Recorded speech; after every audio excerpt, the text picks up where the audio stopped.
আলহামদুলিল্লাহ আলহামদুলিল্লাহ নতুন সরকারের মন্ত্রী আলমগীর সাহেব ঘোষণা দিয়েছেন তারা আর ফ্রি বাড়ি গাড়ি নেবেন না সরকারের কাছ থেকে নেওয়ার কিছু নাই, মানে জনগণের কাছ থেকে তারা নেবেন না।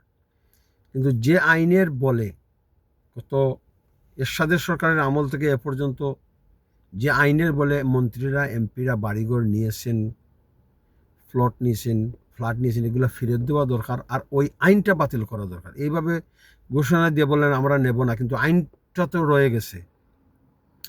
এরশাদ সরকারের এই বৈষম্যবাদী আইনটা এরশাদ আমলের এই আইনটি বর্তমান পার্লামেন্টকে অ্যাবলিশ করতে হবে। আর মন্ত্রী এমপিদের,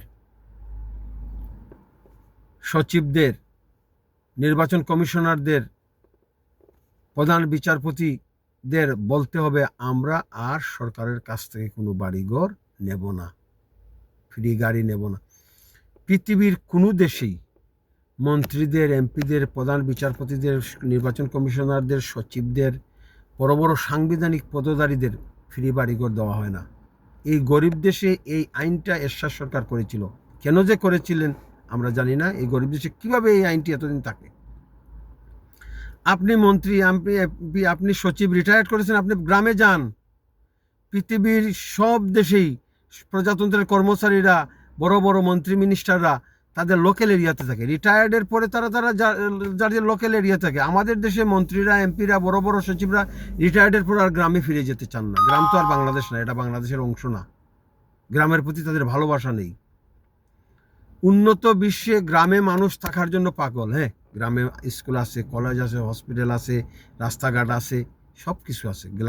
গ্রামে একটা নাগরিক সুবিধার সব কিছু আছে বলেই উন্নত বিশ্বে মানুষ টাউন ছেড়ে গ্রামে থাকে। আর টাউনে সব ফকির ফকরা মতো, মানে ফকির ফকরা নাই, ফকির ফকরই টাউনে। ইংল্যান্ডের টাউনগুলোতে এই মানুষ বাস করতে চায় না। মানুষ গ্রামে, সভ্য ভদ্র মানুষ গ্রামেই বাস করতে চায়। বড় বড় অফিসাররা রিটায়ার্ডের পর গ্রামে চলে যায়।